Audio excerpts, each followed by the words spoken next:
ఓం నమ శివాయ రచనారావు ఛానల్కి స్వాగతం. ఈ వీడియో చూసే ముందు ఓం నమ శివాయ అని కామెంట్ చేసి ఒక లైక్ చేసి ఛానల్ గ్రోత్కి సహాయం చేయవలసిందిగా మనవి.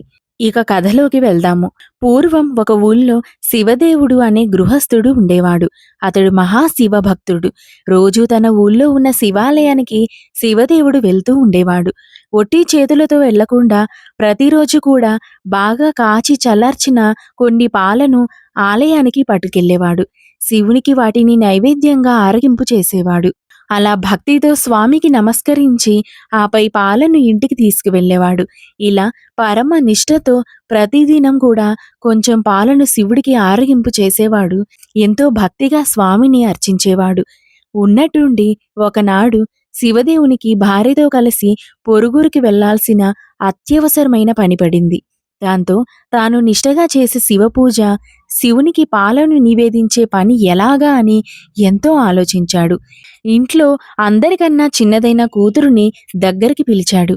పాపా, మేము ఊరికి వెళ్తున్నాము. ఊరి నుండి తిరిగి వచ్చేదాకా ఇంటి దగ్గరనే జాగ్రత్తగా ఉండమ్మా.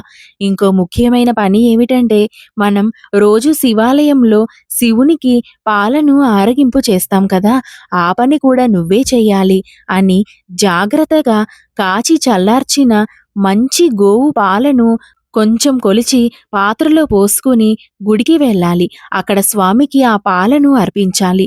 వెళ్తావు కదూ? ఇది మన నియమము తల్లి.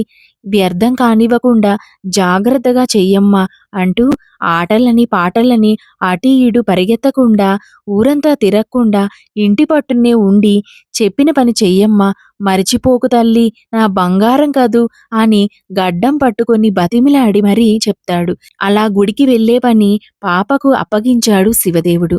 పాప సరే అంది. శివదేవుడు భార్యతో కలిసి పొరుగురు వెళ్తాడు.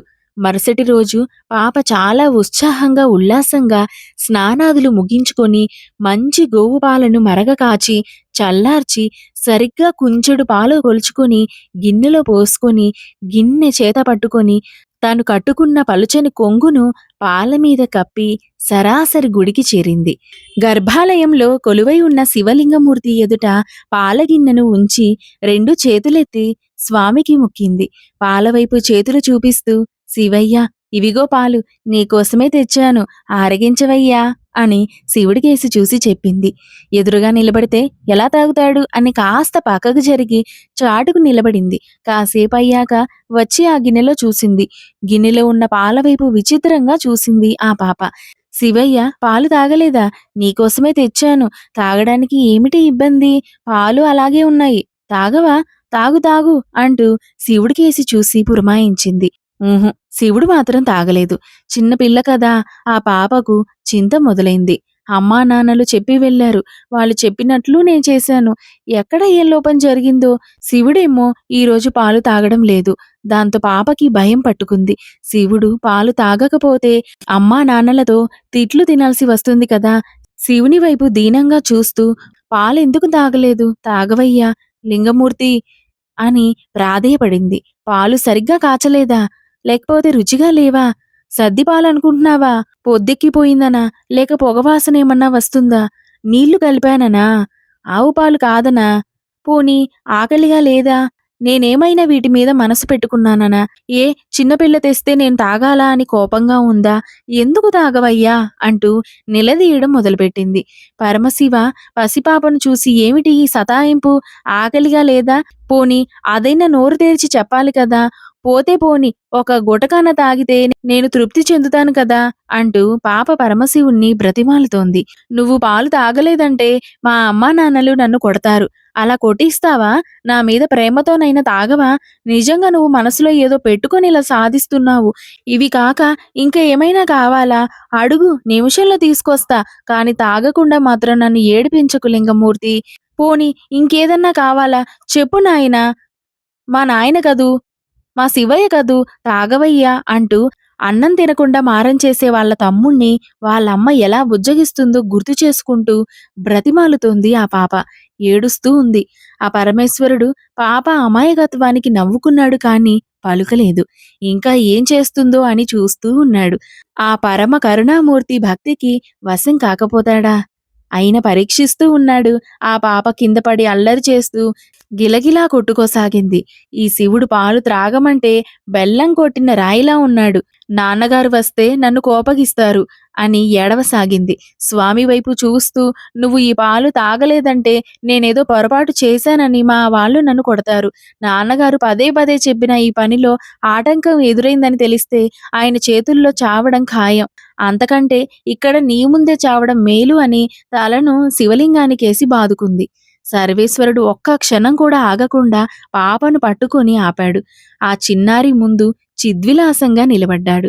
గిన్నెను తీసుకొని పాలన్నీ తాగేశాడు. పాప పరమ సంతోషంతో ఎగిరి గంతేసింది. శివుడు ప్రత్యక్షమయ్యాడు. కాని ఆ రూపము ఎంత అరుదైనది అని ఆ పాపకు తెలియదు కదా. ఆయన దేవుడని పిలిస్తే పలుకుతాడు, పెట్టినవన్నీ తింటాడు, మన మాట వింటాడు అంటూ ఆనందించింది పాప. పాప తండ్రికి అనుకోకుండా ఒకరోజు ప్రయాణం కాస్త 4, 5 రోజులయ్యింది. పాప రోజు తానే పాలు తేవడం, శివునికి నివేదించడం అది శివునికి నచ్చింది. ఇలా ప్రతిరోజు పాలు తేవడం, శివుడు త్రాగడం జరిగిపోతూ ఉన్నాయి. ఒకరోజు ఊరెళ్ళిన తల్లిదండ్రులు తిరిగి వస్తున్నారు. ఆ సమయంలో పాప పాలను శివునికి ఆరగింపు పెట్టే ఇంటి నుండి వెళ్తూ ఉంది. అమ్మా నాన్నలు చూసి ఎగిరి గంతేసింది. ఇంతలో శివదేవుడు పాప చేతిలో పాల గిన్నెను చూశాడు. పాత్రలో పాలు లేవు. ఎక్కడికి వెళ్తున్నావు అని సందేహంగా అడిగాడు. పాప గుడిలో శివుడు పాలు త్రాగిన వ్యవహారం అంతా చెప్పింది.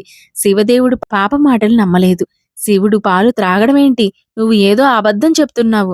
శివుడి పేరు చెప్పి నువ్వే తాగేసావా లేదా నిజం చెప్పు అంటాడు. శివునికి నేను చేసే వ్రతాన్ని నేలపాలు చేసావు కదూ అంటూ ఆగ్రహంతో కూతురును అనరాని మాటలు అంటాడు. పాప ఎంత చెప్పినా పాప మాటలు నమ్మని శివదేవుడు మరునాడు పాప వెంట పరమేశ్వరుని మందిరానికి వెళ్తాడు. రోజుటిలాగానే పాప పాలను శివుని ముందు ఉంచింది. లింగమూర్తి ఆరగించవయ్యా అంటూ పిలిచింది. స్వామి పలకలేదు. అప్పుడు శివదేవునికి పట్టారాని కోపం వచ్చింది. రోజు పాలు త్రాగే శివుడు ఇవాళ త్రాగలేదే, చూడను కూడా లేదు.